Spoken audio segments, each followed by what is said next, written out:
বিসমিল্লাহির রহমানির রহিম। আসসালামু আলাইকুম। নারায়ণগঞ্জ ৪ আসনের সর্বস্তরের জনগণ এবং সম্মানিত ভোটারবৃন্দ, আপনাদের প্রতি রইল আমার আন্তরিক শুভেচ্ছা। আমি মোহাম্মদ শাহ আলম, আপনাদেরই সন্তান। আমার জন্মস্থান ফতুল্লা। আগামী জাতীয় সংসদ নির্বাচনে আমি জনগণের প্রার্থী, স্বতন্ত্র প্রার্থী। আমার মার্কা হরিণ।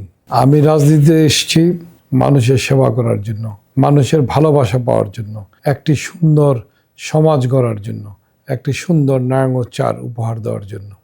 আমি চাই সন্ত্রাস মুক্ত নারায়ণগঞ্জ ৪, চাঁদাবাজ মুক্ত নারায়ণগঞ্জ ৪, ভূমিদস্যু মুক্ত নারায়ণগঞ্জ ৪, মাদক মুক্ত নারায়ণগঞ্জ ৪ এবং জলবদ্ধতা মুক্ত নারায়ণগঞ্জ ৪। এটাই আমার অঙ্গীকার। প্রশাসনিক ক্ষমতা ছাড়া এই সকল সমস্যার সমাধান সম্ভব নয়। নারায়ণগঞ্জ ৪ আসনের সর্বস্তরের জনগণ ও সম্মানিত ভোটারদের কাছে ওয়াদা করছি, আমি নির্বাচিত হলে আমি কোনো টেন্ডারবাজি করব না, আমি কোনো পার্সেন্টেজ বাণিজ্য করব না, সরকারি তহবিল তসরুপ করব না। আপনারা সবাই আমাকে চিনেন, আপনারা আমার উপর আস্থা রাখুন, দয়া করে বিশ্বাস করুন যে আমি যে সকল ওয়াদা আপনাদের কাছে করেছি তা অক্ষর অক্ষরে পালন করব ইনশাআল্লাহ। ভোটারদের কাছে আমার অনুরোধ, আমাকে একটিবার সুযোগ দেন। ইনশাআল্লাহ আমি এমপি নির্বাচিত হলে আমি আপনাদেরকে সাথে নিয়ে এই এলাকার জনগণের উন্নয়ন সাধন করব।